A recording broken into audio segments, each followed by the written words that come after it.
Bismillahirrahmanirrahim. Alhamdulillahirabbil alamin. Allahumma shalli wa sallim ala sayyidina Muhammadin miftahi babi rahmatillah adada ma fi ilmillah. Salatan wa salaman daimain bidawami mulkillah wa ala alihi wa sahbihi. Allahumma salli ala sayyidina Muhammadin salatan taftahu biha lana futuhal arifin wa tufaqihuna biha fid din wa ala alihi wa sahbihi. Assalamualaikum warahmatullahi wabarakatuh. Ibu-ibu, bapak-bapak, mas-mas, dan pemirsa dimanapun antum berada, alhamdulillah pada waktu duha ini kita bisa bersama-sama berkumpul di dunia nyata dan di dunia maya. Ini saya lagi ngaji offline di Bandung bersama beberapa keluarga Telkom. Ya, mudah-mudahan ngaji dengan tema ngopi bareng ini barokah. Ya, insya Allah barokah. Mengawali tahun baru Masehi 2022. Nah, tema yang pengen saya sampaikan tadi yang tertulis sambil duduk nyiap-nyiapin tadi yang muncul, ketenangan kunci sukses dunia akhirat. Ya, jadi kunci sukses dunia akhirat, tapi saya ambil ketenangan. Karena kalau tanya kunci sukses dunia akhirat itu ya banyaknya luar biasa. Sebab pintu menuju surga di dunia ini banyak. Walaupun pintunya surga cuma 8. Ya, pintunya surga itu cuma 8 ya. 8 pintu surga. Nanti manusia yang masuk dari zaman Nabi Adam sampai hari kiamat, semuanya akan masuk lewat pintu-pintu yang disiapkan oleh Allah Subhanahu wa ta'ala sesuai dengan amalnya masing-masing. Ada yang masuk lewat pintu puasa, ada yang masuk lewat pintu sedekah. Nah, saya sih nggak pengen lewat pintu puasa, nggak pengen lewat pintu sedekah saja. Kalau saya pengen semua pintu terbuka untuk saya dan mengatakan welcome Habib, ya, masuk. Mudah-mudahan ibu-ibu juga sama, amin. Ya, mudah-mudahan seluruh umat Islam juga sama, amin. Karena nanti ada manusia yang masuk surga lewat 8 pintu. Ya, sebagaimana disebutkan dalam hadis, masuk surga lewat 8 pintu. Semua pintu terbuka. Nah, maksudnya bagaimana itu? Ya, surga ini bentuknya seperti apa? Masih menjadi perbedaan pendapat di kalangan ulama. Kalau surga itu pintunya berjajar-jajar 8, berarti surganya 1 lantai. Meskipun ada Jannatul Firdaus, surga yang tertinggi tingkatannya, kedudukannya. Tapi kalau surga itu pintunya bertingkat, lantai 1, lantai 2 dan seterusnya, maka surganya itu berarti ya bertingkat. Nah, orang yang dibukakan pintu surga ke 8-8-nya, maka dia akan masuk surga kalau yang berjajar seperti ini ya, dengan disambut meriah gitu ya, buka semuanya. Tapi kalau ternyata pintu surga itu bertingkat, berarti orang yang dibukakan semua pintu surga untuknya, artinya dia akan mencapai surga yang paling tinggi. Nah, mudah-mudahan kita masuk di dalamnya, amin. Nah, gimana caranya ini? Makanya cara manusia mencari surganya Allah Ta'ala satu dengan yang lain gak ada yang sama, beda-beda. Allah kasih cara sendiri setiap orang itu. Sama-sama sedekah, nanti cara sedekahnya juga beda-beda. Sama-sama sholat, nanti ada yang sholatnya itu asyiknya jam segini itu, bisa khusyuknya di situ. Ya, sama-sama zikir, ada yang zikirnya itu asyiknya dia sholawat, yang lain dibaca. Ada yang asyiknya tahlil, sholawatnya juga dibaca. Banyak, ada yang istighfarnya banyak, tapi asyiknya tasbih, beda-beda. Maka dikatakan at-tariq ilallah ka'adalil anfasil khalaik. jalan menuju Allah itu sebanyak jumlah nafas manusia, jumlah nafas makhluknya Allah Ta'ala. Makanya kita jangan pernah mengecilkan orang lain yang berjalan menuju Allah Ta'ala, dan jangan pernah mengecilkan diri kita yang berjalan menuju Allah Subhanahu wa Ta'ala. Karena sekecil apapun kebaikan, itu bisa mengantarkan pada surga. Sekecil apapun kebaikan, itu bisa mengantarkan kepada surga. Sekecil apapun maksiat, itu bisa menyeret ke neraka, ya. Naudzubillah min dzalik.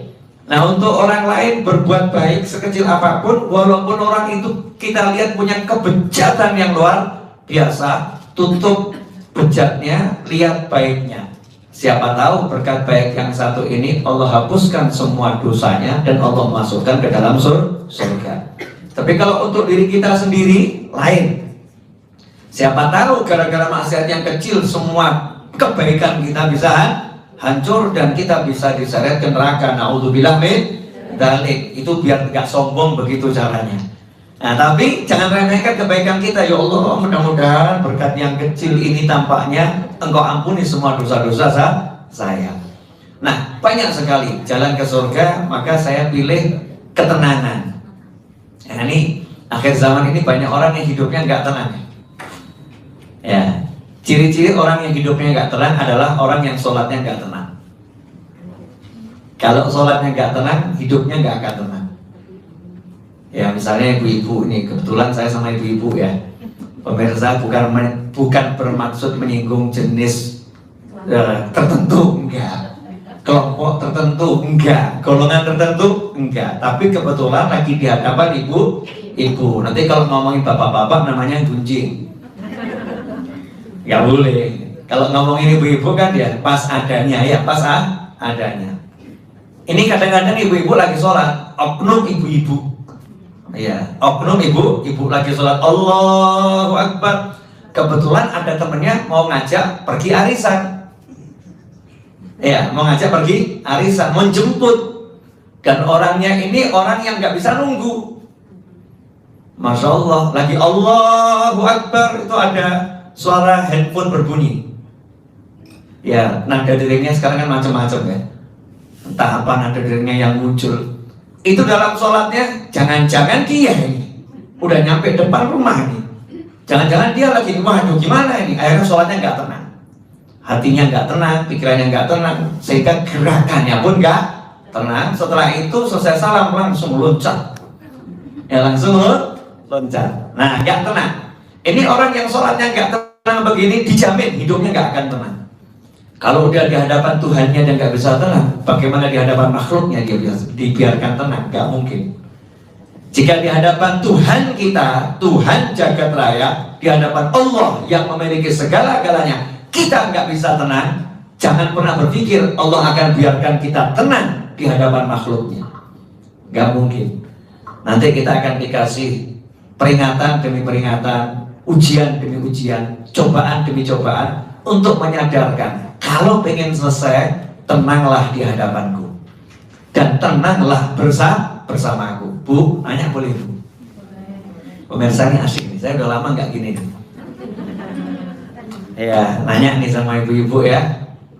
Ibu lagi sama suami misalnya, duduk makan untuk ya makan malam lah biasa, atau makan siang, atau sarapan lah berdua. Terus suami sibuk mainkan handphone. Maaf ya Bu, tolong saya butuh jawaban jujur dari ibu. Rasanya pengen banting handphonenya enggak?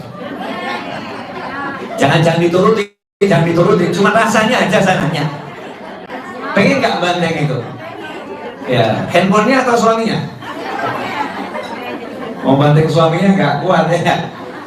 Udah sekarang banyak suami seperti saya ini, perutnya semakin buncit, badannya semakin gemuk ya, tubuhnya semakin nggak sehat karena suaminya itu juga dikasih makan sama istri ya, makanannya nggak sehat. Jadi laki-laki pelakunya para oknum istri. Ya, pelakunya oknum istri.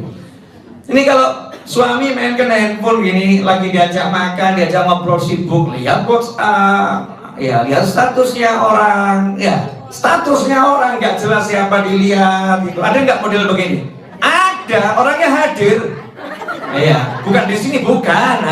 Ini kan live YouTube entah di mana gitu kan, hadir orangnya, lihat tuh, nonton kali ya. Nah asik mainan handphone seperti itu. Pasti timbul rasa sebel, jengkel. Udah sama aku kok masih mikir yang lain, betul kan? Udah sama aku kok masih lihat yang lain, betul atau betul? Nah, ibu marah atau nggak marah? Ya marahnya ibu itu nggak seberapa. Bayangkan kalau di hadapan Allah Ta'ala engkau memikirkan yang lain, engkau ingin segera pergi bersama yang lain, engkau ingin segera meninggalkan dia karena yang lain. Kira-kira bagaimana amarah Tuhanmu kepadamu? Nah ini gambaran saja ya. Kalau pakai bahasa begini ibu-ibu baru paham. Iya benar juga ya. Pantas hidupku gak pernah tenang ya.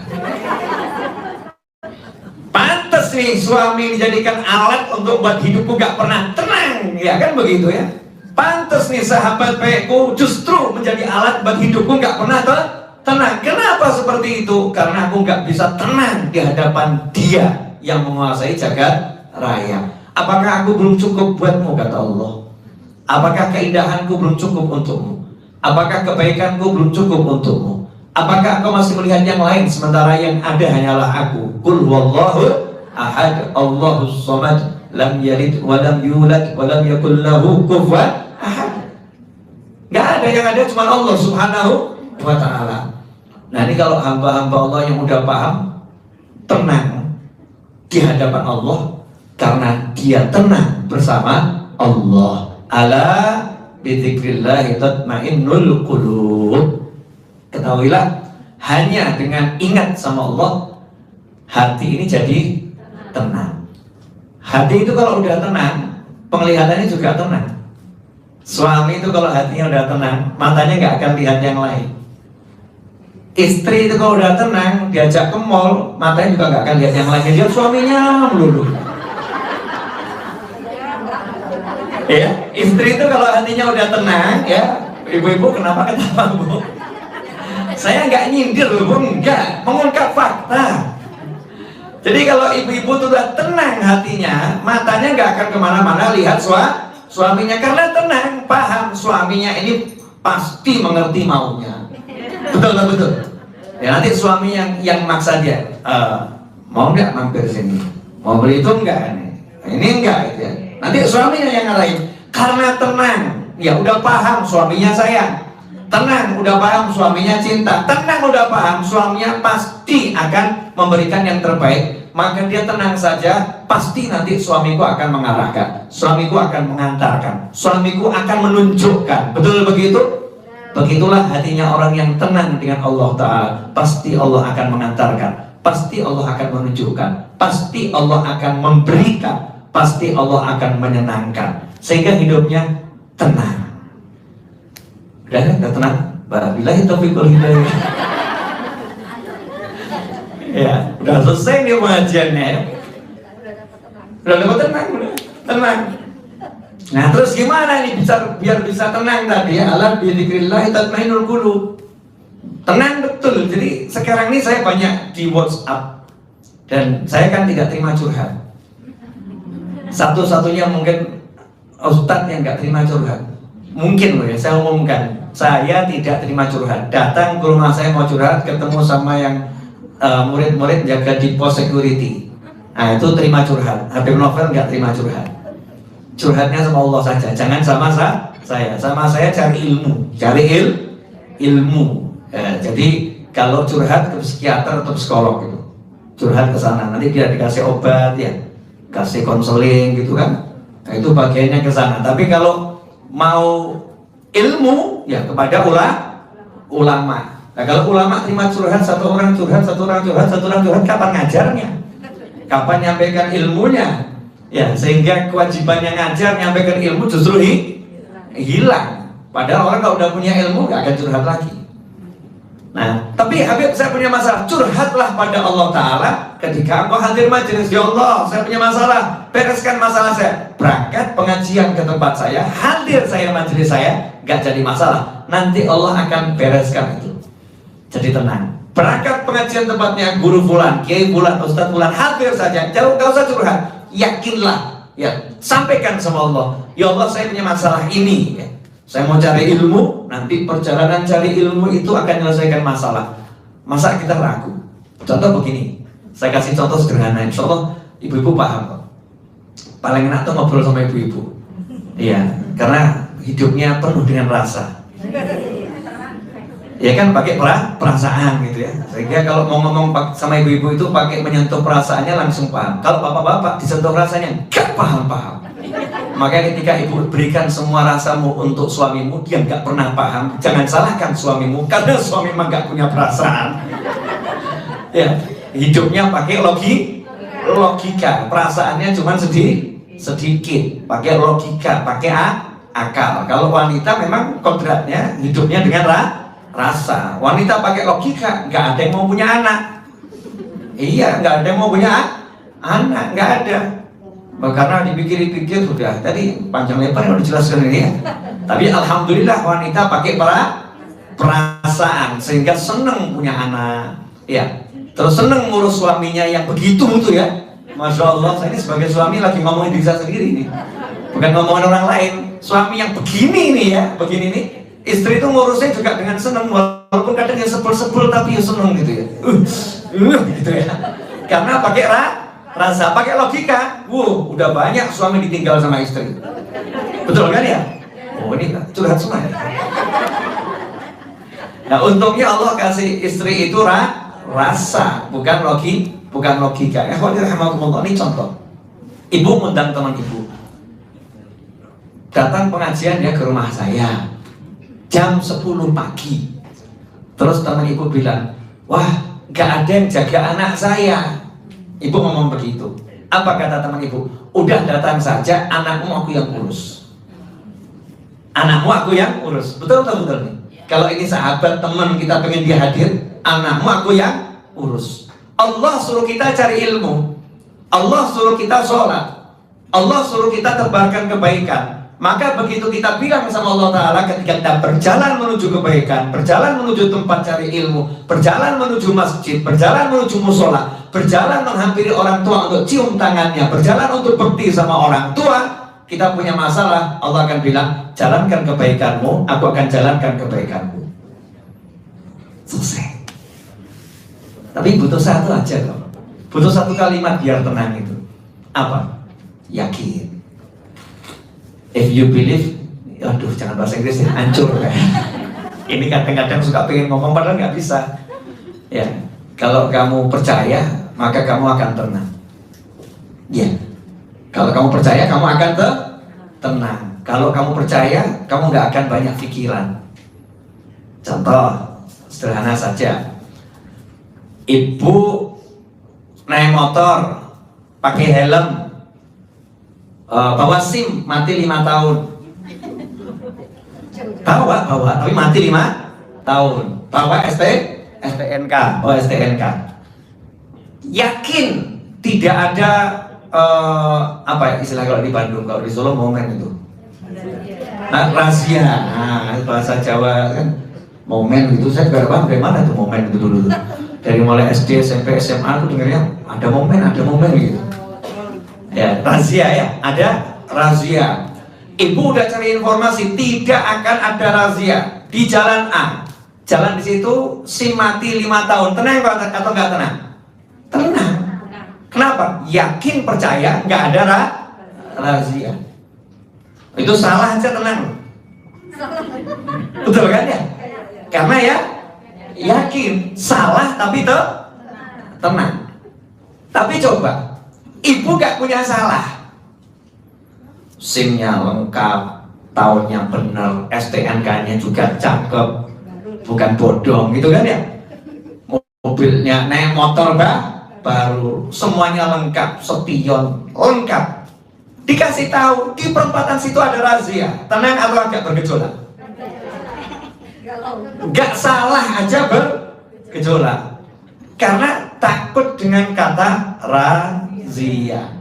maka begitu yakin ada razia, takutnya datang duluan. Tapi begitu yakin gak ada razia, tenangnya udah menguasai dirinya sepenuh hati. Betul? Ini contoh saya pakai biar pemirsa dimanapun berada, karena nggak semuanya ibu-ibu ini kan ya. Mungkin ada yang biasa kena tilang itu ya, karena nggak bawa SIM dan lain sebagainya, biar lebih masuk ke kepala kita masing-masing. Ketika orang percaya, ya ketika orang percaya, maka dia jadi tenang. Nah sekarang saya mau nanya sama pemirsa, sama ibu-ibu, sama mas-mas yang ada di sini semuanya, sebetulnya kalian percaya nggak sih sama Allah? Ya kalau nggak kan kufur namanya, kalau nggak murtad namanya. Na'udzubillah min dzalik. Percaya sama Allah Subhanahu wa ta'ala. Orang masuk Islam itu nomor satu syaratnya bukan mandi. Kadang-kadang salah mandi dulu, enggak. Nomor satu syaratnya masuk Islam mengucapkan dua kalimat syahadat. Asyhadu an la ilaha illallah wa asyhadu anna Muhammadan Rasulullah sallallahu alaihi wasallam. Aku bersaksi. Wah, keren bener nih. Asyhadu. Aku bersaksi. Tahu artinya bersaksi? Wah, kalau udah bilang jadi saksi itu kan ya tanpanya kan tidak terjadi pernikahan ya. Walinya ada, maharnya ada, calon suami ada, calon istri ada, ya menikahkan ada, saksinya nggak ada. Bisa nggak? Nggak bisa. Berarti saksi itu penting atau nggak penting? Penting. Bayangkan ibu menjadi saksi. Aku bersaksi, berarti paham betul nih ya. Berarti paham betul akan apa yang disaksikan, akan kesaksiannya. Aku bersaksi tidak ada ilah, nggak ada Tuhan kecuali Allah. Dan sesungguhnya baginda Muhammad SAW adalah utusannya Allah. Allahumma shalli ala Nabi. Allahumma shalli ala Nabi. Ini kalimat dalam banget. Cuman buat kita kok enteng banget ya. Kita kalau dengar kata-kata motivasi itu, ini kalimat hebat. Tidak semua kebaikan ya harus disampaikan. Tidak semua kesalahan harus segera dibenarkan. Benar banget ya. Contoh misalnya suami pulang terlambat ya jam 10 malam. Ya jam 10 malam. Biasa pulangnya jam 5 sore. Biasa pulangnya jam 5 sore. Ibu dapat informasi valid, ada bukti-buktinya. Suami mampir ke rumah seorang. Ya nggak usah dijelaskan lah seorang apa gitu ya. Iya, suami. Tapi saya suka sama pisang goreng. Maka saya akan ngomong, tolong rubah pisangnya jadi pisang goreng. Kan mudah, cukup kasih tepung, kasih sedikit garam ya.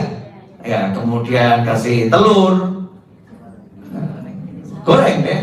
Ya, jadi pisang goreng. Akhirnya, tapi jangan makan sekarang deh. Dimakan, jadi suka kan begitu. Dirubah. Ada orang bejat, dirubah jadi orang baik. Ada orang salah cara membaca Al-Qurannya, dirubah menjadi benar cara baca Al-Qurannya. Itulah dakwah. Merubah, bukan menghilangkan objek dakwah. Ada orang salah, bukan untuk dicaci dimaki, tapi untuk apa? Untuk dirubah agar jadi benar. Nah, merubah ini ada caranya. Dengan tangan itu jatahnya penguasa. Ada remaja malam-malam buat kegaduhan di kampung, ganggu satu kampung. Itu kalau yang merubah warga kampung nanti bisa berkelahi sama orang tuanya. Itu anak saya, ngapain kamu? Bisa berkelahi sama orang tuanya.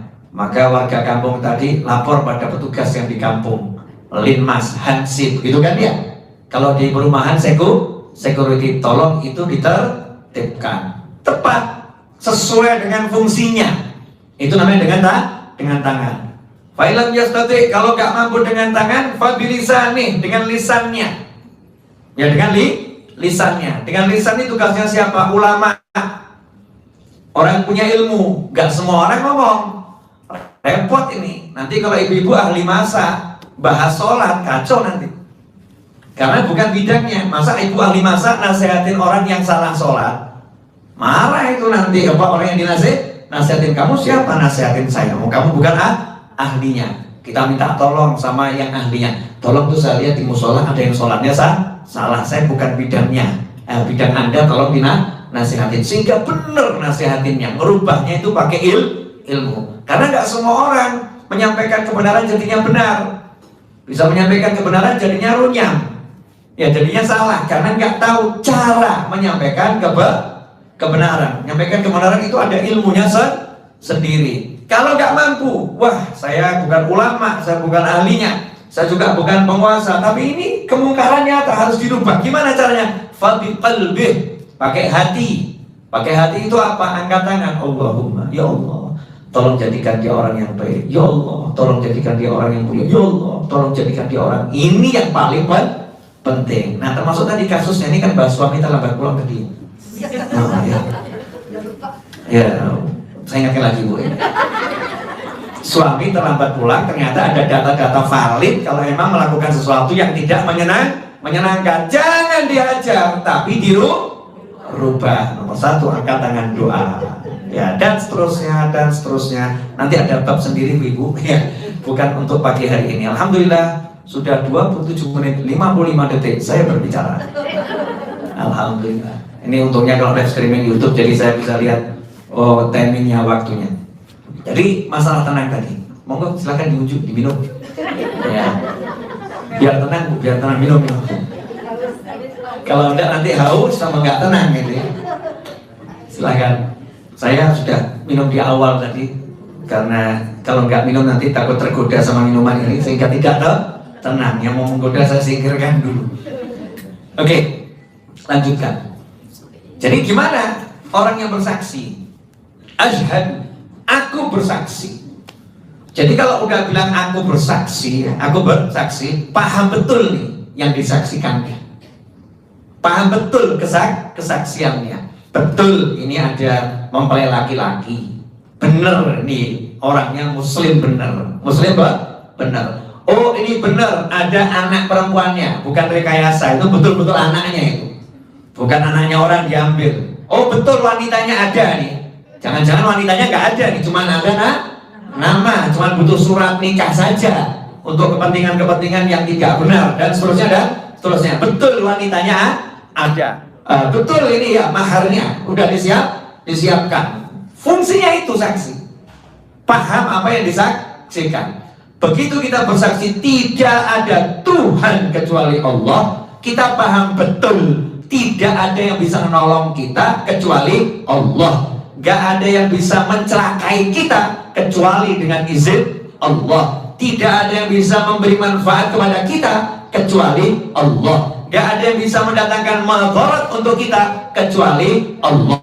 Karena Tuhannya hanya Allah. Gak ada selain Allah. Tidak ada yang bisa menghalangi rezeki kita kecuali Allah. Tidak ada yang mampu menyampaikan rezeki kepada kita kecuali Allah. Tidak ada, hanya illallah, kecuali Allah. Selesai. Suami marah-marah, nggak ada bisa buat suami diam kecuali Allah. Jadi kamu jangan gaya mendiamkan suamimu. Akhirnya kamu dibuat diam sama Allah. Jadi egonya sendiri yang keluar, sombongnya sendiri yang keluar. Kan begitu ya? Gak ada yang bisa mendidik anakmu kecuali Allah. Makanya jangan gaya kamu bisa mendidik anakmu merasa aku ibunya, aku ayahnya, aku. Ilallah, yang ada hanya Allah, kamu gak ada. Harus itu dulu. Nah, baru nanti aku akan menggunakan ilmunya Allah. Maka ada sambungannya. Wa asyhadu anna Muhammadan Rasulullah SAW. Indah sekali nih. Jadi kita tahu jagat raya semua ciptaan Allah. Sedikit ya, merenung. Ini menyenangkan sekali. Kemarin saya sampaikan di YouTube juga di pengajian Jumat di rumah saya di Solo, ilmu durian. Saya tuh hobi makan durian akhir-akhir ini. Dulu tuh durian tuh biasa-biasa saja. Tapi akhir-akhir ini saya jadi doyan durian. Bukan suka lagi ya doyan durian. Hampir tiap hari saya suruhan salah satu murid saya, tolong belikan durian satu itu. Ya, tapi nggak makan sendiri. Sunnah Nabi kalau makan aja. Ya, ajak teman-teman lain makan ya. Satu dimakan bareng-bareng kan barokah. Biar mulutnya merasakan enaknya durian. Terus alhamdulillah. Di surga itu seperti apa ya? Ya, durian jannah. Masya Allah. Kayak apa nanti rasanya? Nah, di tengah-tengah makan seperti itu, saya teringat. Subhanallah, maha besarnya Allah Subhanahu wa ta'ala. Allah ini menurunkan manusia ke muka bumi. Maaf loh Bu, kok dari dulu tuh saya heran sama ilmuwan, heran saja. Cari alien. Loh, aliennya itu Anda sendiri kok cari orang lain. You are the alien. Kamu nih alien, saya nih alien, kita nih alien.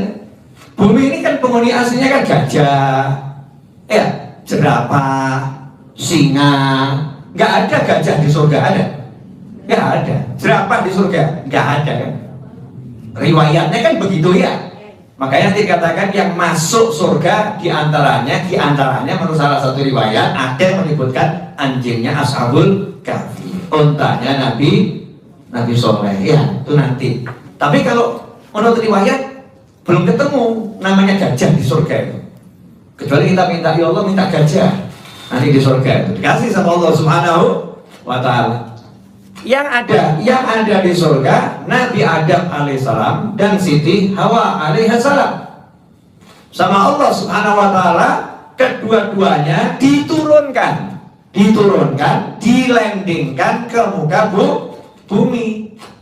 Landing. Setelah itu anak cucunya ikut landing dari alam akhirat sana. Ada alam, jangan dikira alam mimpi itu ujung-ujung ada kita, enggak. Ada alamnya. Dari alam akhirat kemudian kita dilandingkan. Tapi proses landingnya pinjem perutnya ibu-ibu. Jadi pesawat antariksanya tutup perutnya ibu-ibu, nggak bisa langsung landing. Kalau lihat film-filmnya orang barat itu ya, saking pinter yang berkhayal, makanya kan ditaruh di tabung-tabung dulu gitu kan ya. Nanti baru dibuka terus keluar telanjang gitu kan ya. Nah, kita kalau keluar udah pakai telanjang, telanjang juga kan ya. Landing ke muka bumi, jadi banyak di muka bumi ini. Tapi Allah itu maha bertanggung jawab. Yang turunkan siapa? Allah. Yang meletakkan di sini siapa? Allah. Yang ngirim ke sini siapa? Allah. Kamu minta 10 tahun, 20 tahun, kalau belum Allah kirimkan gak akan datang. Tuh ada yang sudah ke dokter sampai 200 pakar pengen punya anak, mintanya sungguh-sungguh, tapi Allah belum kirimkan. Diiyakan sama Allah, tapi belum dikirimkan. Ya gak turun, gak ada yang lahir. Kata dokter sehat, semuanya oke. Tapi kenapa ya? Kenapa? Kadang-kadang kan mertua agak gimana dia sama menantunya itu. Dan kadang-kadang kita ini juga jadi muslim dan muslimah gak jelas gitu. Suka nyindir orang, kamu tuh gimana sih? Udah 10 tahun kok gak punya anak gitu. Masya Allah, ini kalimat bahaya nih. Ini kalimat seakan-akan yang memberi anak itu manusia, bukan Allah Subhanahu wa ta'ala. Ngeri. Mertua itu, mantu nggak becus, Masya Allah, ya Allah. Ini mertua yang takut saya dengar kalimatnya itu. Udah nyakitin menantunya, itu juga nyakitin malaikat dan jagat raya. Allahnya juga marah. Emang siapa yang ngasih anak? Menantumu, anakmu? Enggak, akulah yang ngasih. Aku yang kirim. Ini ilmu makan durian panjang banget ya. Ini ilmu makan durian panjang. Subhanallah. Allah kirimkan kita ke muka bumi. Tolong dicek ya Bu, dicek. Seandainya ibu tinggal di bumi gak ngapa-ngapain lah, kelaparan gak?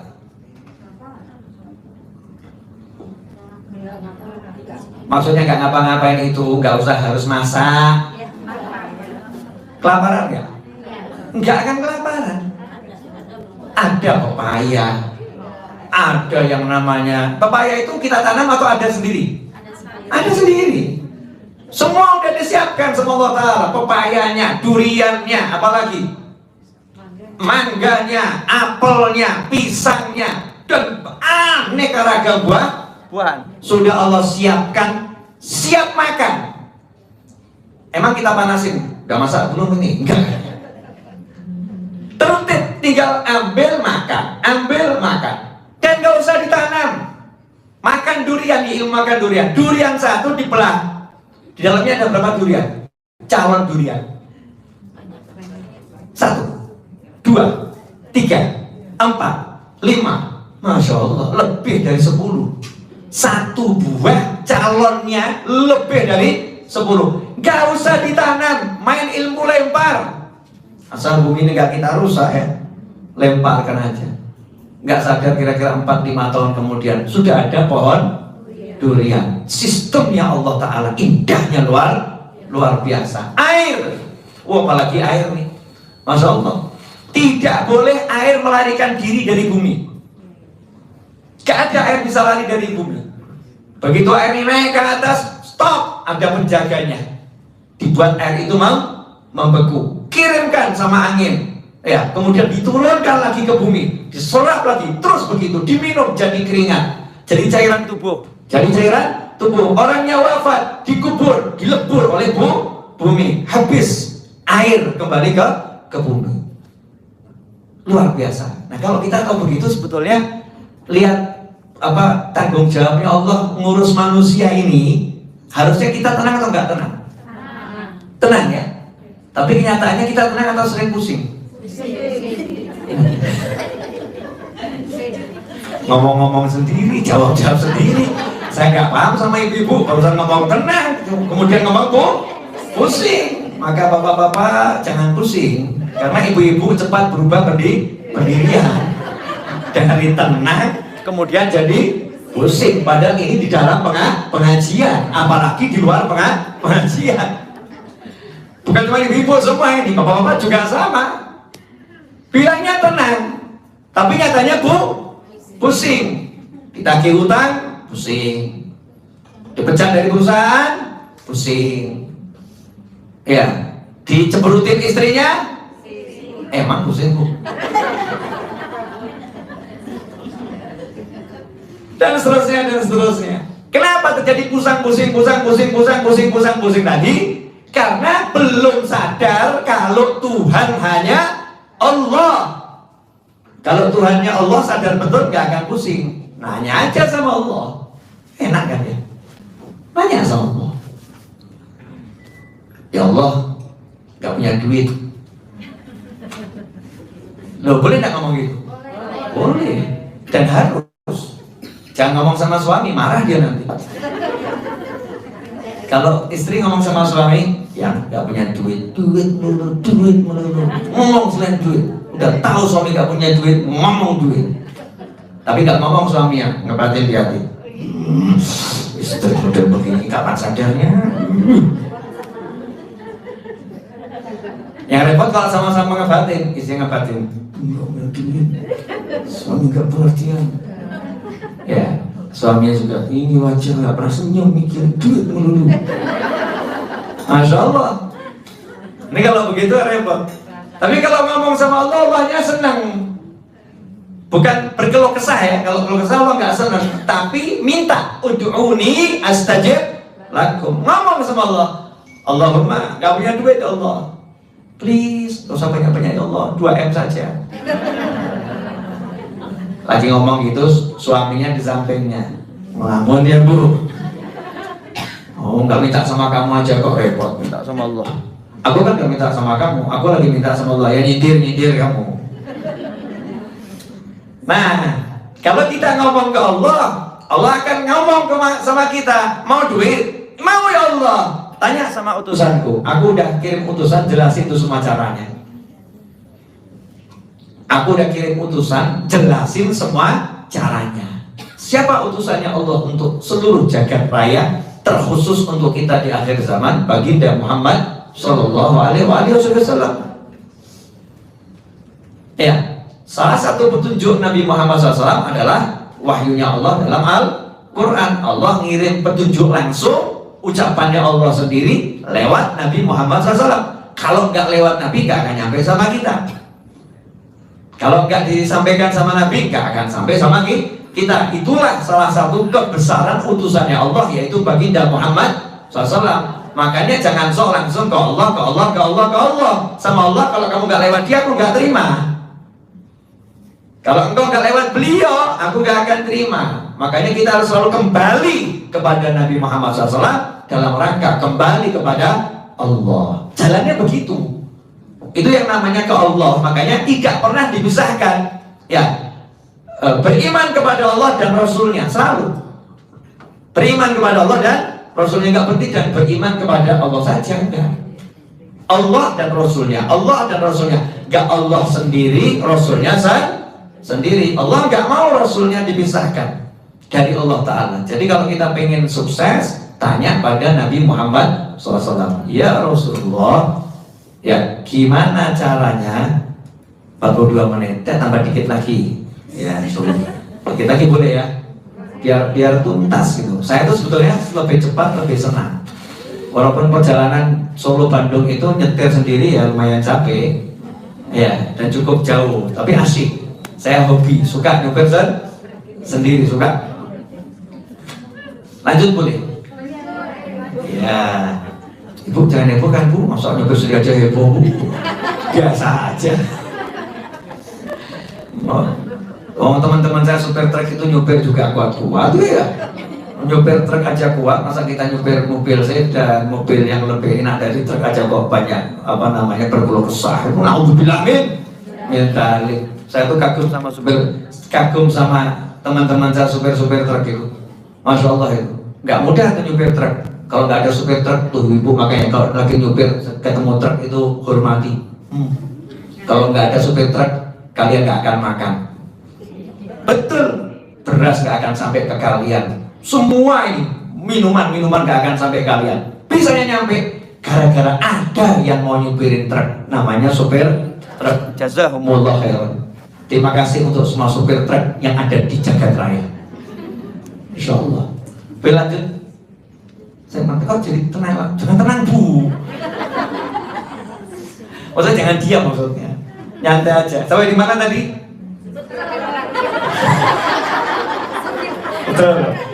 Betul. Jeli udah. Sampai di supir truk. Sebelum supir truk apa tadi?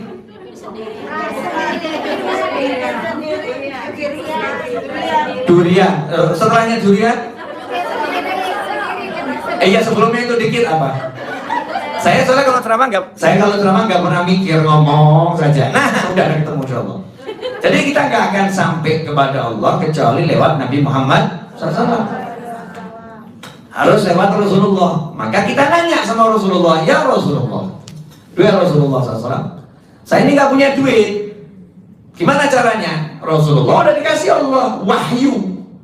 Namanya wahyu itu Al-Quran. Nah, kita jangan baca Al-Quran tanpa lewat Nabi Muhammad SAW. Karena Al-Quran itu turunnya pada Nabi Muhammad SAW. Jadi kita jangan cuma buka terjemahan terus diamalin. Masya Allah, itu tersesat sampai kesesatan yang sesat. Kalau baca Al-Quran terjemahan langsung diamalin begitu saja, ngeri. Ngeri pol itu. Ya, saya bisa buktikan nanti kalau baca terjemahan. Maka terjemahan Al-Quran itu bukan Al-Quran. Terjemahan Al-Quran bukan Al-Quran. Ya, terjemahan Al-Quran yang berbahasa Arab itu Al-Quran. Untuk memahaminya, tanya sama Nabi Muhammad SAW. Untuk memahaminya, tanya sama Nabi Muhammad SAW. Jangan mikir sendiri. Nabi udah jelasin lewat sahabat kepada tabi'in, tabi'in, sampai kepada orang-orang yang diberi ilmu oleh Allah Ta'ala. Al-ulama warathatul anbiya, para ulama pewaris para nabi. Makanya kalau mau tahu ilmunya Al-Quran, jangan sembarangan buka terjemahan Al-Quran, tapi nanya ilmunya para ulama, sehingga benar nanti. Jadi kurang lebih seperti itu. Ini kalau saya jabarkan nambah 1 jam lagi. Ya Bu, gak apa-apa, saya apa-apa. Lanjut ya. Iya, di kanan saya udah melirik-lirik terus itu. Waktu. Harus ada yang saya korbankan. 5 jam lagi Pak. Masya Allah, ya 5 jam lagi itu waktunya asar Insya Allah. Kurang lebih kan 5 jam lagi waktunya asar, kurang lebih. Lanjut. Nah, nanya sama Rasulullah SAW, dijawab sama Rasulullah SAW. Ya, wa'mur ahlaka bis shalah, perintahkan keluargamu sholat. wastabir 'alaiha, dan bersabarlah dalam melaksanakan sholat. La nas'aluka rizqa, kami nggak minta rezeki sama kamu. Artinya Allah berkata pada Nabi Muhammad SAW, aku tidak suruh kamu menjamin rezeki makhlukku. Itu makna tidak minta rezeki darimu. Sejak kapan Allah minta rezeki dari Nabi Muhammad SAW? Maksud ayat itu adalah aku tidak meminta kamu bertanggung jawab ngurusin rezeki makhlukku, tapi aku yang bertanggung jawab ngurusin rezeki makhlukku. Nah, kami yang beri kamu rezeki, kami yang beri kamu rezeki. Di ayat itu ada janji dari Allah Ta'ala, kalau kita itu betul-betul beresin sholat, Allah akan beresin rezeki kita lahiriah batiniyah. Nah, pertanyaannya sekarang, asik ini, Bu, suami nggak pernah ngasih duit, terus ngomong begini, ya, bawa sini duitku. Kira-kira ibu sebel nggak sebel? Sebel ngasih, nggak minta, gitu kan ya? Ya, ambilkan duitku yang ada di dompetmu. Kapan naruh? Kapan naruh? Nyuruh-nyuruh ngambil, naruh aja nggak pernah, betul kan ya? Ibu punya pembantu rumah tangga ART, sekarang jadi namanya asisten rumah tangga, kan begitu ya? Ada ART. Ibu bilang sama ART-nya, ART-nya nggak bisa nyopir. Nih kunci mobil, tolong kamu, ya, tolong kamu parkirkan mobil saya. Ini yang bodoh majikannya atau ART-nya? Yang bodoh ART-nya atau majikannya? Siapa majikannya? Nggak tahu, bukan saya yang jelas itu. Udah nggak pernah ngajarin, nggak pernah ngapa-ngapain, asal perintah. Allah Ta'ala mengatakan wa'mur ahlaka bis sholah, perintahkan keluargamu sholat, perintahkan keluargamu sholat. Artinya apa? Ajarin dulu sampai bisa, kemudian perintahkan sholat. Bukan anak, ayo sholat nak, ayo sholat nak, sholat nak. Istri, ayo sholat, sholat. Suami, ayo sholat. Ngajarin gak pernah perintah. Makanya dalam Islam itu pelajaran pertama dalam kehidupan sholat, bukan yang lain. Ibu, siapa yang sudah pernah melahirkan? Nah, rata-rata hampir semuanya. Yang belum segera insyaallah amin. Ya. Nanya ya Bu, biasanya kalau bayi lahir, pertama kali diapain? Kedua kali iqomah. Telinga kanan adzan, telinga kiri iqomah. Maksudnya apa sih? Pelajaran pertama dalam kehidupan nak, kamu harus tahu panggilan sholat, waktunya sholat. Karena sholat harus di waktunya. Maka kamu harus tahu nih, Allahu Akbar panggilan sholat. Kalau iqomah itu bangun untuk menunaikan sholat. Jadi langsung diajarin sholat. Seharusnya dilanjutkan hari berikutnya. Hari berikutnya TikTok yang diajarkan.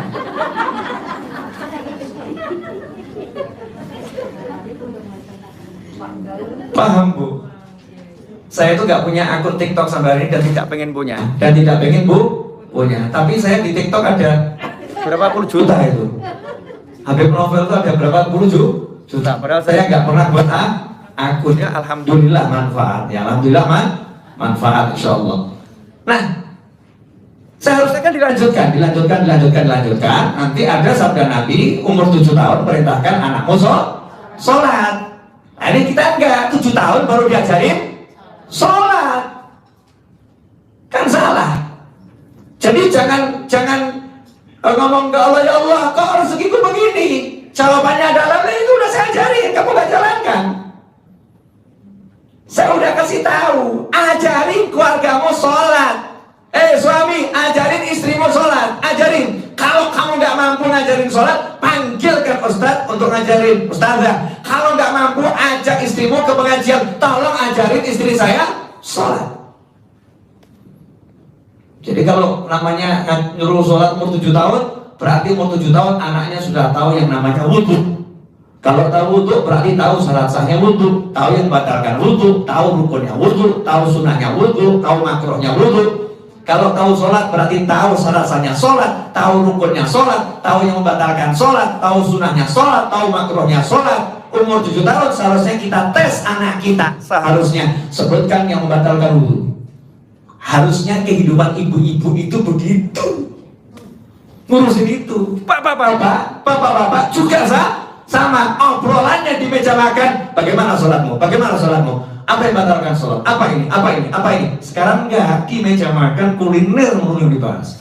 Mau pesan apa nih? Betul kan ya? Enggak bahas sholat sama anak. Begitu udah anaknya nggak bisa diatur, anak nggak bisa diurus, anaknya susah diajak ngomong, baru sebel gimana anak seperti ini. Saya besarkan, betul karena kamu yang besarin. Paham kan? Kamu besarin pakai caramu, pakai otakmu, pakai nafsumu, nggak pakai caranya Allah Ta'ala yang menurunkan engkau ke muka bumi. Wa'mur ahlaka bis-shalah wastabir 'alaiha, dan sabarlah. Memang kalau ngajarin sholat itu tantangan paling besar, karena setan yang mencegah untuk sholat itu setannya kelasnya juga besar.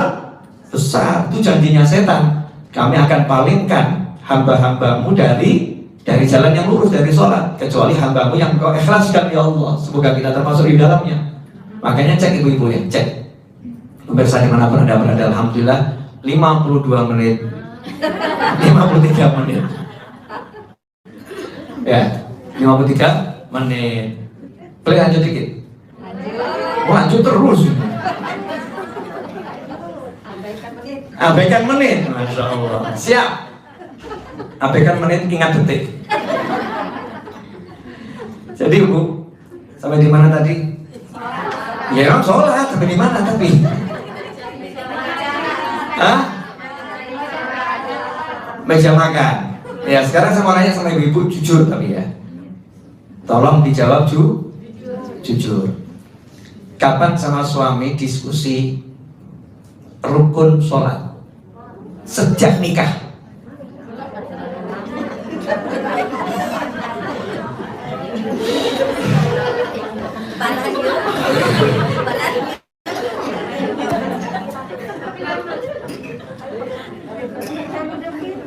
Ya, kalau diskusi lihat ada berita-berita yang viral tiap ketemu. Emang penting bahas berita viral? Bukan enggak juga, sama sekali enggak penting. Kenapa? Kamu akan ditanya ikut-ikut ngomong tentang itu. Gak akan menyelamatkan dunia, justru buat ruwet dunia dan nanti akan buat celaka akhirat. Na'udzubillah min dzalik. Kecuali kalau viralnya orang meninggal husnul khotimah, sholat di masjid seperti wali kota Bandung rahimahullah. Nah itu bagus.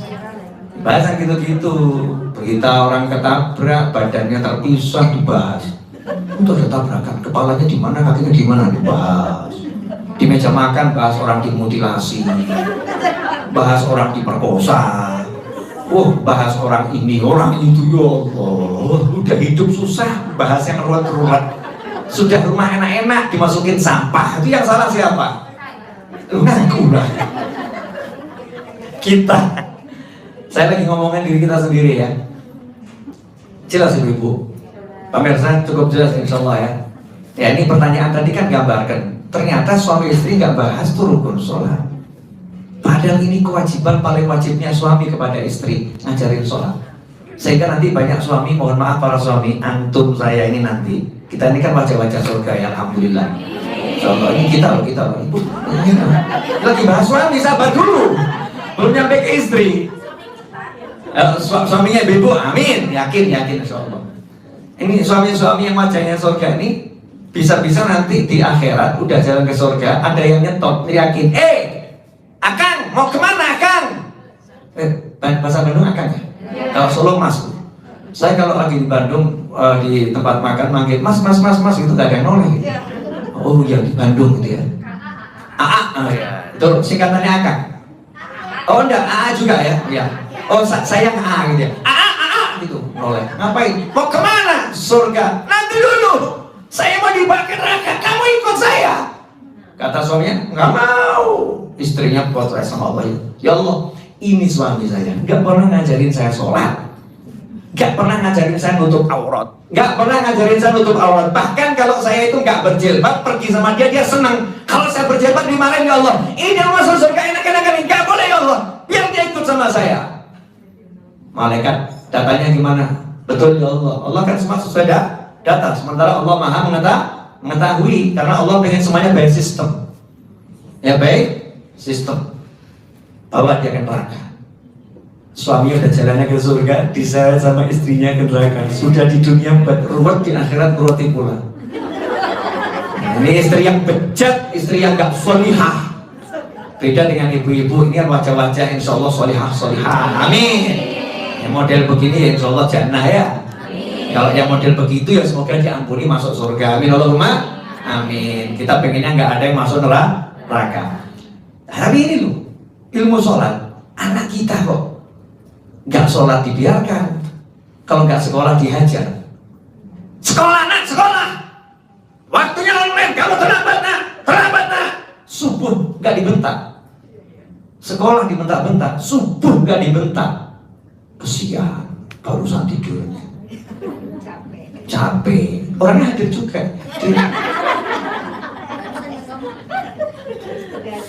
Kita ini loh, kita gak usah ngomong orang lain, saya lagi ngomongin diri kita sendiri. Sholat. Makanya ketika orang nuntut kenapa rezekiku, kenapa hidupku, kenapa, kamu cek dulu yang paling dasar. Yang paling dasar dulu, nanti baru cek yang lain. Saya kalau servis mobil, ya itu yang paling penting. Saya bilang sama bengkelnya itu, tempat servis mobil, tolong cek itu kanvas remnya, tolong cek bannya, ya, kemudian tolong cek olinya, baru kamu cek yang lain. Kan begitu. Yang urgent dulu. Orang itu kalau ke dokter yang dicek pasti nafasnya dulu. Betul kan ya? Nah, nafasnya lancar nggak nih? Waduh. Oh coba baru cek ya jantungnya dicek nih. Kan nafas sama jantung jadi satu itu. Cek pakai alat tapi jauh. Sholatnya gimana? Makanya nanti orang di kuburan itu nggak dicek puasanya. Ngapain malaikat repot-repot ngecek puasa kita? Cek zakat kita. Kebanyakan yang harus dicek. Allah buat sistem, malaikat cek sholatnya. Kalau sholatnya baik, yang lain nggak usah dicek, langsung bawa ke jannah. Kalau sholatnya itu jelek, yang lain cek. Detil ceknya itu. Mulai mikir. Bener juga ya. Memang bener kalau salah nggak disampaikan. Bahaya nyampein salah online pula gitu. Harus yang benar yang disampaikan. Paham ya ibu pemirsa dimanapun anda berada. Jadi selama ini kita hidup salah kaprah. Pakai teori sukses, teori ini, teori. Teori. Wah dia pasti ambil teori. Ada yang pasti ambil teori. Kira-kira orangnya cerdas atau kurang cerdas? Ada yang pasti berhasil, tapi dia pilih teori-teori yang kemungkinan berhasil. Orang ini cerdas atau kurang cerdas? Kita haluskan bahasa yang ngomong bodoh kan gak enak ya. Nah, jangan pakai kalimat-kalimat kasar, jangan dipakai. Kurang pintar. Ya, pinter kurang pinter, cerdas kurang cerdas. Ya, lengkap kurang lengkap. Kurang lengkap kurang enak ya. Akalnya kuat, akalnya lemah. Orang kalau akalnya kuat, orangnya cerdas, orangnya hebat, dia akan pilih sesuatu yang pasti, bukan teori masih bisa iya, bisa enggak. Nah, yang pasti itu dari mana? Hanya dari Allah dan Nabi Muhammad SAW. Gak ada yang lain. Dan Allah ngomong langsung, belum lewat Rasulullah SAW, bukan lewat hadis-hadisnya Rasulullah, tapi lewat wahyunya Allah. Kalau Allah Ta'ala, Allah yang berkata, wa'mur ahlaka bis-shalah, perintahkan keluargamu sholat, dijamin rezekinya. Rezeki dalam makna yang luas, terutama urusan yang buat pusing, duit dan kawan-kawannya. Beres-beres. Ya masalahnya enggak ini nggak diurus. Wah, ketika ini nggak diurus ya mulai dikerjain sama Allah Ta'ala. Suaminya dibuat ganyang tau ganyang. Wah, ini bahasa Solo, Jawa. Ganyang itu goda tanpa henti. Goda yang gak enak tuh ya. Jadi buat masalah tanpa henti. Ya, buat masalah tanpa henti kepada seseorang, masalah terus, jadi dia ngerjain saya terus ini, dia buat susah saya terus ini, nanti suaminya dibuat begitu terus. Sementara istrinya nggak paham, dikira istrinya suami kok begini, suami begini, nggak paham. Begitu datang ke pengajian, ustadznya bilang, nih pengajian ini, ustadznya bilang, mungkin lagi nonton YouTube, masalahnya bukan di suamimu, masalahnya di sholatmu. Sholatmu beres, suamimu pasti beres. Kalau suamimu nggak beres, Allah akan bereskan suamimu. Enak toh? Enak. Kan sih? Karena nggak mungkin Allah salah. Karena bukan teori, itu janji pasti. Sholat. Ya sudah, sholat nanti dilanjutkan di rumah masing-masing ya. Mulai cek sholatnya bagaimana. Kemudian birrul walidain, bekti sama orang tua. Untuk menutup kajian pada waktu duha ini, udah 1 jam lewat. Nggak terasa memang, kan cuma dengerin yang ngomong terasa. Kasihanilah daku, udah nyetir dari Solo sampai Bandung gitu kan ya. Berangkatnya ya dini hari. Ya, nyampe sini cuman istirahat sebentar, suruh ceramah, pengen berhenti nggak boleh. Memang betul-betul jadi suami ibu-ibu ini. Iya nih, ya pahala Bu. Insya Allah buat 1 jam juga pahala, karena niatnya bukan 1 jam, niatnya saya seumur hidup. Kan begitu. Ya Bu, lanjut. Lawan ibu-ibu nggak mungkin menang, saudara-saudara. Nyerah kalah saja ya. Nyerah kalah. Yang kedua, birrul walidain, berbakti pada kedua orang tua. Jelas-jelas Allah perintahkan, jangan sekutukan aku dengan apapun. Ya. Dan berbuat baiklah kepada orang tuamu. Berbuat baiklah kepada kedua orang tuamu. Anishkurli, ya bersyukurlah kepadaku dan kepada kedua orang tuamu. Aneh. Allah ini, Masya Allah ya. Kan seperti itu kok ngomong, syukur sama aku ya, gak usah ngurusin yang lain. Syukur sama aku, terima kasih sama aku, gak usah ngurusin yang lain. Mestinya kan gitu. Tapi Allah kan gitu, syukur sama aku dan kedua orang tuamu ya. Terima kasih padaku dan terima kasih kepada orang tuamu. Kenapa seperti itu?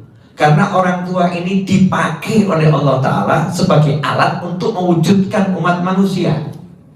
Makanya sama Allah dihargai, dipakai sama Allah sebagai jalan terwujudnya umat manusia, namanya orang tua. Makanya sama Allah orang tua itu dihargai, muslim maupun yang kafir, iman maupun gak iman. Namanya orang tua di sisi Allah punya nilai tersendiri. Apa itu? Doanya orang tua ini tidak mungkin ditolak untuk anaknya meskipun dia kafir.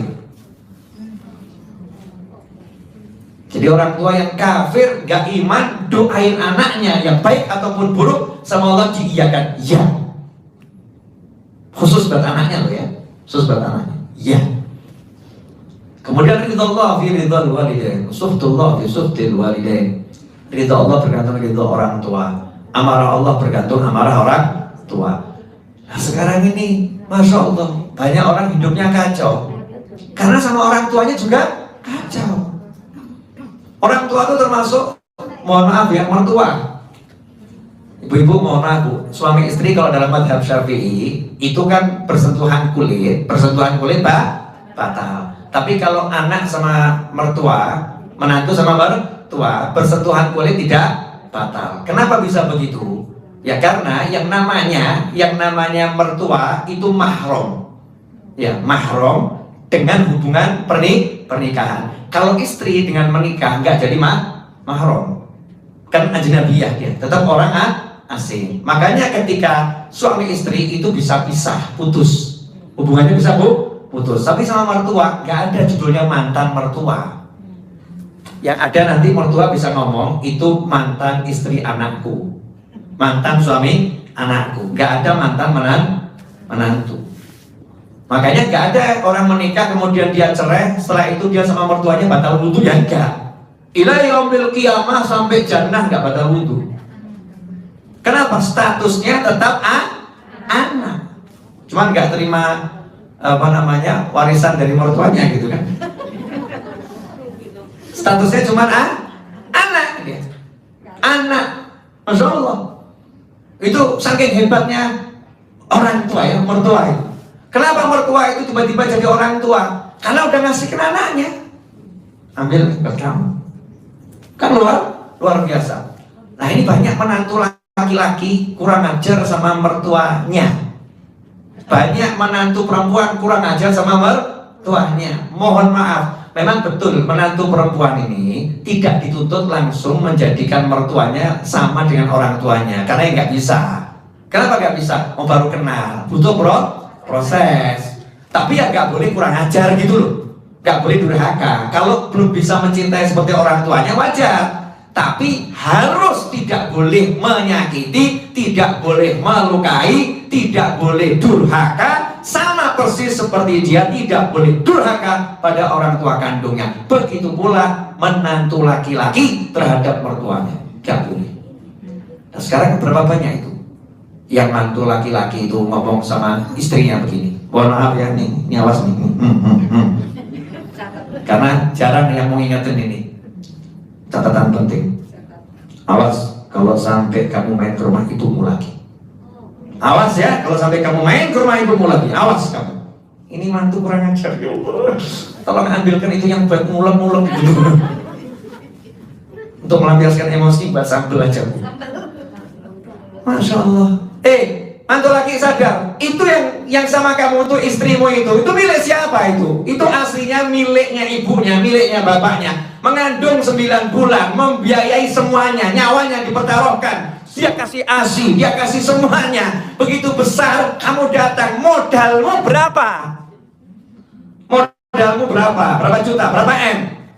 Dah, M sekalian. M Bim. Oh, M apa Bim? M melamun kali ya Bim ya.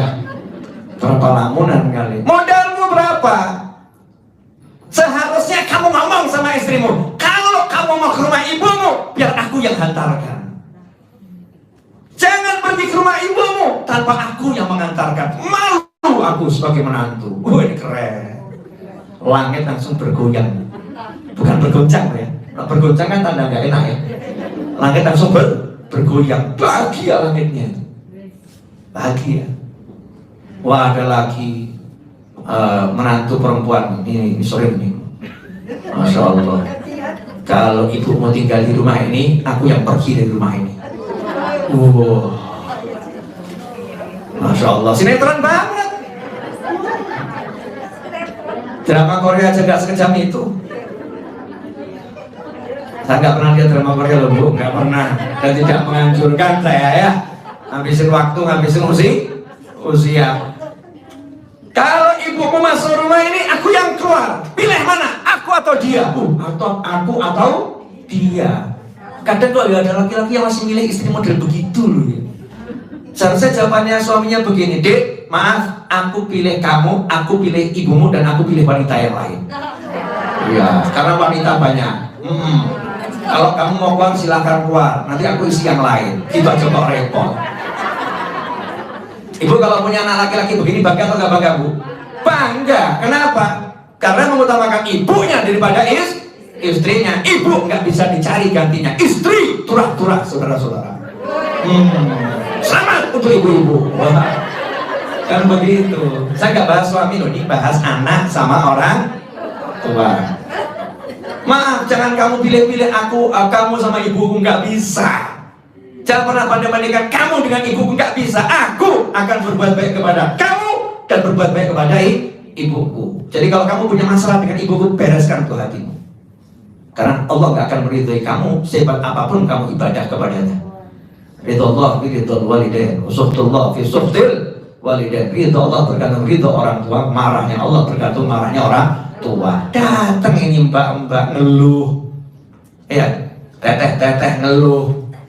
Ya ngeluh, apalagi nona-nona ngeluh, tak bahasa macam-macam tuh, mis-mis ngeluh, kenapa hidupku seperti ini? Ya nyonya-nyonya ngeluh, kenapa hidupku seperti ini? Cek sholatmu, cek hubunganmu sama orang tuamu, hubunganmu sama mertuamu, bereskan, beres-beres. Kamu mungkin nggak beres. Nah, jadi kadang orang lupa, biar tenang hidupnya, biar bisa tenang. Ya, kuncinya di situ, Allah, Rasulnya. Bukan teori, tapi ilmu pasti. Nah, pulang dari sini saya mengajak diri saya dan semuanya, ibu-ibu, mas-mas, bapak-bapak, pemirsa dimanapun Anda berada, yuk kita kembali suarakan, apalagi ini dekat Isra Mi'raj ya. Kita kembali suarakan dakwah, ajakan sholat, dakwah didik sholat. Saya nggak muluk-muluk, saya nggak ngajak orang sholat di masjid. Saya nggak muluk-muluk, nggak ngajak orang sholat jamaah di masjid, enggak. Saya ngajak orang benar-benar ngajarin dirinya sholat, keluarganya sholat. Mau sholatnya di masjid, alhamdulillah, itu yang paling utama. Yang penting sholat berjamaah di rumah. Kalau nggak mau ke masjid, ya berjamaah di rumah, jangan sholat sendiri. Bagaimana dalam jamaah ada kebersamaan? Dulu terakhir, super terakhir, super terakhir. Kalau nggak sadar super terakhir, nanti ada yang terakhir lagi, tidak berakhir. Ada seorang pejabat ya, datang ke rumah saya, ini bagian penasihat. Ya, bagian penasihat. Dia cerita pengalamannya tentang ada anak buahnya yang mau bercerai. Jadi suami istri mau bercerai, itu harus ada tanda tangan atasannya baru boleh cerai. Ya, saya nggak akan sebutkan. Yang jelas begitu aturannya. Ya, silakan dipikir sendiri. Nah, datanglah suami istri ini menghadap atasannya tersebut. Ya, menghadap atasannya tersebut. Pengen pisah. Kata atasannya, minggu depan akan saya tanda tangani dengan satu syarat. Siap, apa syaratnya? Syaratnya kalian berdua selama sepekan ini sholat berjamaah. Suami istri. Pernah nggak? Nggak pernah. Ya udah, mulai hari ini kalian berdua sholat berjamaah. Nanti minggu depan datang ke sini. Wah, kata anak buahnya kan ya, wah mudah banget nih komandan nih. Ya, atasan ini mudah banget. Syaratnya nggak repot. Sholat tak berjamaah. Kalau zuhur kan ya nggak ada suaranya, asar nggak ada suaranya. Begitu maghrib, waladhdallin. Masa istri nggak amin? Masa nggak amin? Amin nggak kira-kira? Amin. Begitu subuh, Allahumma hdina fiman hadait. Masa istri diem aja? Amin. Habis sholat, suaminya angkat tangan. Rabbana. Dia bisa seminim-minimnya doa, Rabbil firli wali walidayya, istrinya amin. Rabbana atina, istrinya amin. Seminggu kemudian datang, komandannya mana suratnya? Saya tanyain, udah nggak jadi. Gagal, batal cerai. Kenapa? Ternyata setelah sholat berjamaah kami jadi romantis, kami jadi saling mengerti, saling memahami dan menyayangi. Masya Allah, ini baru sholat berjamaahnya. Apalagi kalau sholat berjamaahnya betul dan ke masjid, Masya Allah.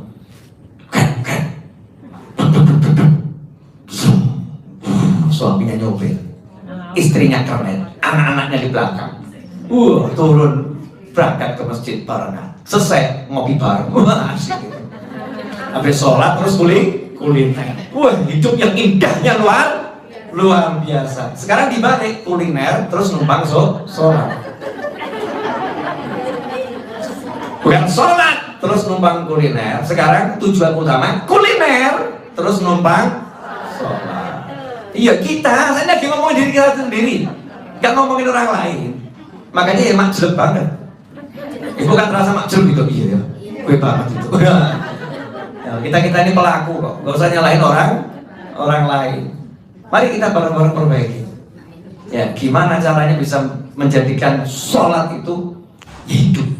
Saya selalu nasihatin anak saya begini, yang paling penting dalam hidupmu cuma satu, gak ada yang lain. Bukan cari duit, bukan apapun, sholat. Kamu mau jadi apapun, bapakmu gak bakal bangga sama kamu.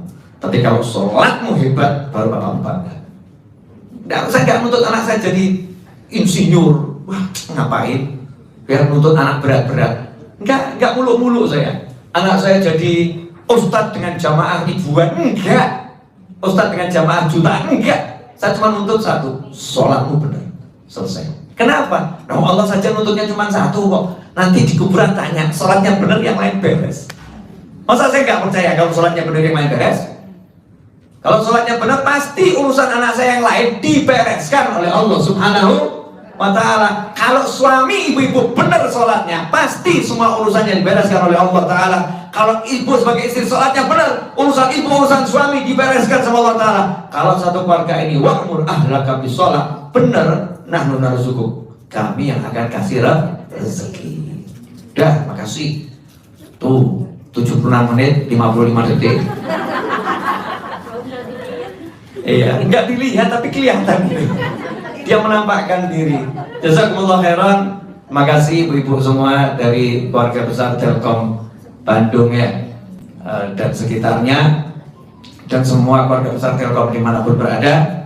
Dan untuk umat Islam yang menyaksikan tayangan ini, mudah-mudahan tayangan ini manfaat barokah dan dicatat sebagai bakti kita kepada kedua orang tua kita, menjadi amalan yang bisa bahagiakan orang tua kita dunia akhirah. Amin Allahumma amin. Wassallallahu ala sayyidina Muhammadin wa alihi wasallam walhamdulillahi rabbil alamin. Wassalamualaikum warahmatullahi wabarakatuh.